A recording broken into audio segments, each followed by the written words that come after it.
Engineering 305. This is Chapter 9, Section 3, column failure with other end conditions. Last time we talked about the pinned end condition. Now we're going to expand that to more things. Learning objective, same learning objective. We are still on 24, solving the relationship between the buckling load, material, and column geometry, including end conditions. So this little statement here is this section, including end conditions. The study guide picture, I got lazy last time, put this one in knowing I need it for the next one. Really, this almost covers the entire chapter. But same picture. But now we're going to focus on this part of the picture, that is these other end conditions. So if you remember last time we started out, in fact, same slides. All I did was change the title so far. Same slide, pinned end condition. We had these, we were putting a load on this column, and the ends were pinned so that it could bow out like that. Well, kind of like that. And when we did that, part of our solution was we got this generalized equation for the deflection, and the deflection followed this A cosine, they called it P, and that's not the big P load, so I don't want to put that. It's square root of P over EI. Sorry, it's not. It's P over EI, not PE. I'm thinking pi, still kind of a Thanksgiving theme going here. Over EIX plus B sine square root P over IE X. And then we use our end conditions to figure out that actually I only had my solution was B sine the X, right? Because the end conditions eliminated A. Well, now if we add different end conditions, we're going to get different things taken. We're going to solve this homogeneous solution differently. So what are our different end conditions? Well, if I have pin, then I just got that this failure was occurring from here to here. It looked like just that, pin to pin. And this angle could rotate wherever it wanted, and this angle could rotate. And remember, I set n equal to 1, so it was 1 pi. And so that says, that's kind of what I was getting, was 1, and that's what this looks like. This is 1 wave of the equation. Okay, let's keep going. Let's look at the different end conditions. Let's look at the second end condition, where now I've got a fixed end where I'm controlling the angle, and then I'm controlling the angle on the other end. So when I squeeze it, I get still, well, actually, I'm kind of going now. I'm starting here where I'm flat, and I'm going through, I got another flat zone, that would be this, and I'm going all the way to here. This is now my loading situation. So now that's 2 pi. That's 2 pi. Before I was just pi, now I'm 2 pi. So the effect of my loading solution is I'm effectively twice as long. And you can see they drew it from here to here is this whole failure. And so I've gotten longer, I doubled the length. So now, instead of having the equation that we had before, we're now going to substitute this L prime. And in order to figure out what L prime is, we're going to say that that's L over 2. Effectively, my beam got shorter, or my column got shorter. It got cut in half when I have these type of constraints. Now, we'll call those fixed, even though they can still translate, right? They still translate, so it's cantilever on one end, I can see that, but it's got its rotation fixed, but it can translate at the other. Kind of interesting conditions. Do they ever exist? I don't know. None of these actually ever exist, to be honest. Nothing is infinitely rigid, but these are the ways that we approximate them.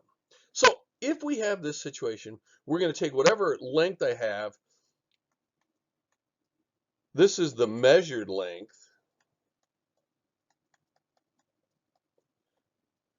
And we're going to divide it by 2 to get L prime.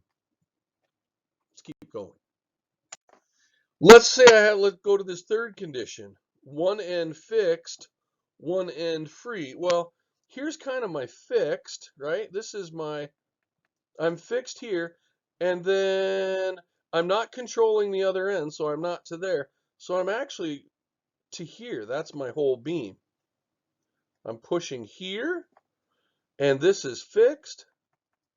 So now I'm actually at pi over 2 cycles. So that means that this new L prime is equal to 2 times the length measured. Now, I want to warn you about something, and that's the way the book does this. The book puts L is equal to L prime over 2. The problem is I'm trying to find L prime. I never care about what L is. L always has to be given. It's this height. And so they put this equation looks like this equation, but they switched where the L are and the L prime are. Now, we can figure that out. But in the pressure of a test, in the pressure of, I hate it. I absolutely hate it. And so I would encourage you, if you own your textbook, to scribble that out. Get rid of that and replace it with this so that you know. And I left both of them so you recognize, yep, it's a problem. I've got to pay attention to that because this isn't the only textbook that does that. And so you need to pay attention to that. So here's the second boundary condition, and I get that equation. 2 times the length measured. Third one, or sorry, yeah, and this is the fourth condition, third new one today. All right, last new condition, and that is fixed on one end and pinned on the other. Looks like that. Now I'm going to start, I'll say at a point here, and I'm pinned on the other. I'm just pushing down. Where does that? But I'm keeping them in line. I'm keeping them in line. That's kind of a, yeah, I haven't really, it's not here. It's not there.